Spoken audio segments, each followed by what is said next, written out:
Justine assassinée, enterrée dans un bois. Voilà où en est le monde d'aujourd'hui. Toutes ces atrocités. Bien sûr, condoléances à la famille, bien entendu. Et soutien à toute cette famille et à toutes les familles. Mais je vais pas vous mentir, j'en ai marre. J'en ai marre qu'on soit obligé de faire des condoléances, des soutiens. J'en ai marre de voir tous ces meurtres volontaires aujourd'hui dans notre pays. Laissent des enfants derrière eux, des familles meurtries à jamais.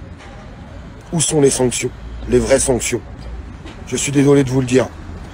À partir du moment que tu enlèves la vie à quelqu'un, je suis absolument convaincu qu'on doit t'enlever la tienne.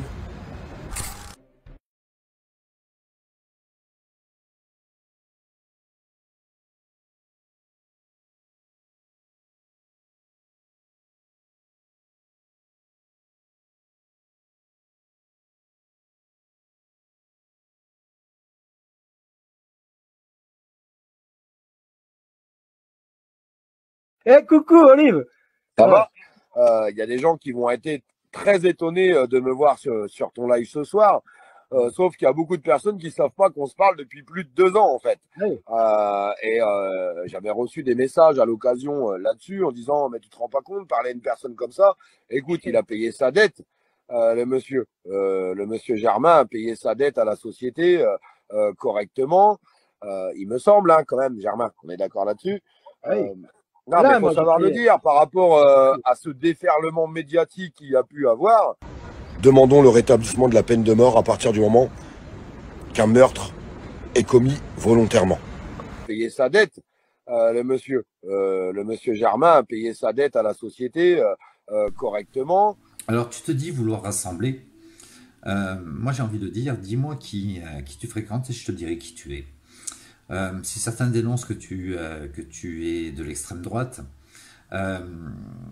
dernièrement dans cette vidéo, dans cet extrait vidéo qui vient de passer, tu te vantes de fréquenter depuis 2 ans le dépeceur de Montauban, qui ne se cache pas être un antisémite.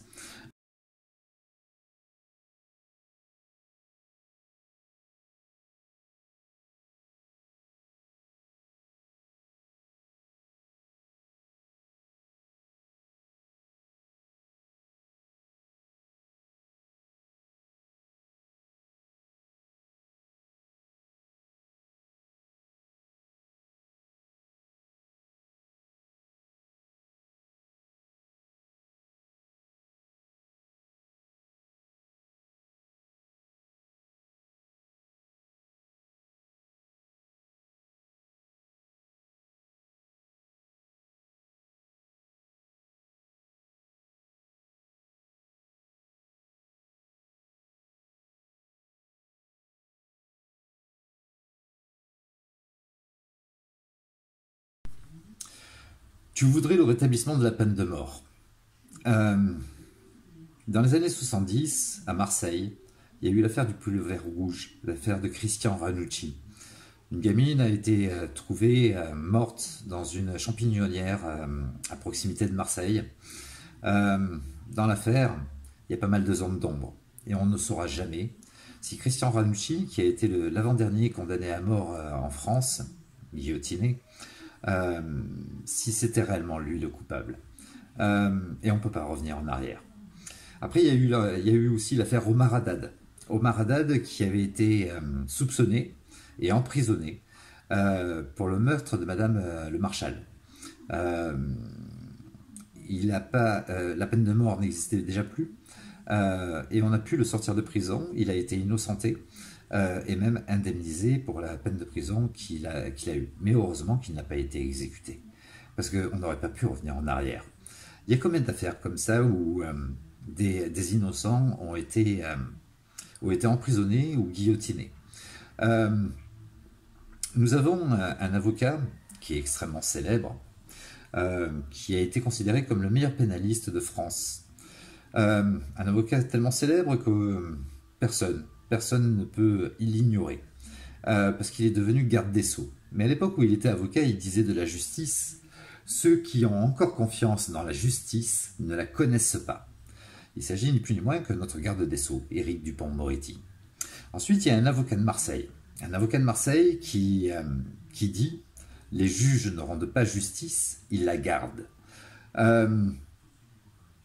Est-ce que la peine de mort serait réellement raisonnable à l'heure où tu dénonces que les hôpitaux prennent feu parce qu'on a supprimé des lits, parce qu'il y a de moins en moins de soignants et parce que les malades eh bien, ne sont plus soignés comme ils devraient l'être, eh bien la justice, le palais de justice, c'est la même chose. On a supprimé les tribunaux annexes pour tout regrouper sur les tribunaux de grande instance.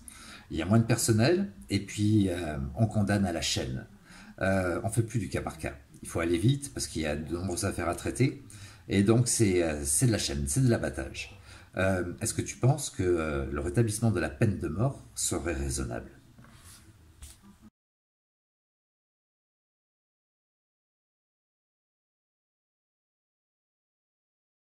Quand je dis que la justice des mineurs en France, c'est du bricolage, c'est pas du bricolage, c'est de la fumisterie. Les juges ne rendent pas la justice, ils la gardent.